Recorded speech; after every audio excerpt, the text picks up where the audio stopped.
বাজার হাট এবং একটা রুগী অসুস্থ একটা রুগী ডেলিভারি একটা রুগী বা বিভিন্ন রকম ভাবে মানুষ যদি অসুস্থ হয় হঠাৎ এরকম একটা পরিস্থিতি শিয়ালুড়ি গ্রামে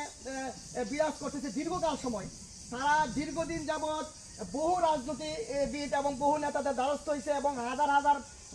হাজার নেতারা তাদেরকে মিথ্যা প্রতিশ্রুতি দিচ্ছে যে শিয়ালুড়ি গ্রামের রাস্তা তারা ফাঁকা করে দিব বা শিয়ালুড়ির দুঃখ, শিয়ালুড়ির বহুদিনের কষ্ট এবং তাদের একটা হৃদয়ের একটা আকাঙ্ক্ষা, তাদের আত্মশিক্ষার একমাত্র একটা দুঃখই হলো যে শিয়ালুড়ির রাস্তা। এই রাস্তাটা কিন্তু আদৌ কেউ নির্মাণ করে দেয় নাই, তাদেরকে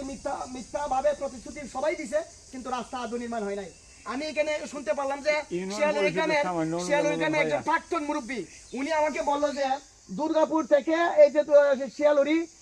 বিডিআর ক্যাম্প পর্যন্ত যে রাস্তাটা, এই রাস্তাটা দুইটা ব্রিজ এবং এই দুর্গাপুরের রাস্তা যে সময় হয় তখন সৈয়দ মোহাম্মদ ফয়সল সাহেবের, আজকের মাননীয় সংসদ সদস্য সৈয়দ মোহাম্মদ ফয়সল সাহেবের বিশাল অবদান ছিল দুর্গাপুরের রাস্তা এবং বিডিআর ক্যাম্প পর্যন্ত। আমি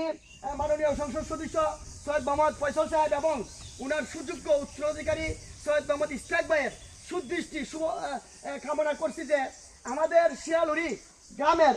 এই যে দুর্গাপুর থেকে রাস্তা শিয়ালুড়ি ভিতর থেকে পূর্ব এবং মধ্যবর্তী এবং পূর্ব শিয়ালুড়ি থেকে আবার পশ্চিম দিকে এই একমাত্র শুধু রাস্তাটা, এবং রাস্তাটা খুবই আপনার 6 ফুট, মাত্র 6 ফুট বা 7 ফুট, এর ঊর্ধ্বে নয়, মানে চিকন রাস্তা। এই রাস্তাটা না হওয়ার কারণে শিয়ালুড়ির যে দুঃখ দুর্দশা, মানুষের যে একটা মনের ভিতরে যে তাদের যে জ্বালা যন্ত্রণা, তাদের যে খুব দীর্ঘদিন যাবত, আমি নিজেও কিন্তু শিয়ালুড়িতে আসি ছোটবেলা থেকেই, বিভিন্ন প্রত্যন্ত অঞ্চলে বিভিন্ন জায়গায় আমরা ভোট চাই, নির্বাচনী সাথে সবাই এখানে আসে, অনেকেই অনেক ধরনের প্রপাগান্ডা শিয়ালুড়ি মানুষ সম্পর্কে বিভিন্ন ধরনের তথ্য বিভিন্ন কথা বলে, কিন্তু শিয়ালুড়ির দুঃখ দুর্দশা আদৌ কেউ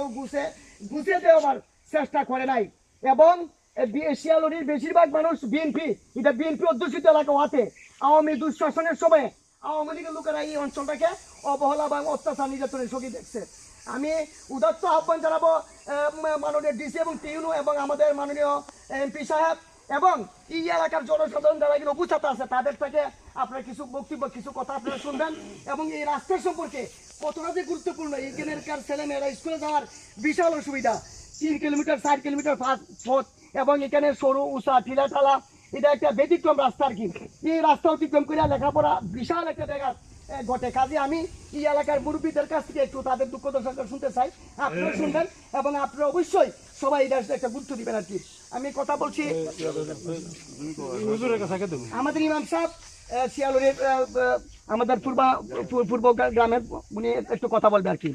মাধবপুর ধর্মগড় ইউনিয়নের 8 নং ওয়ার্ডের এক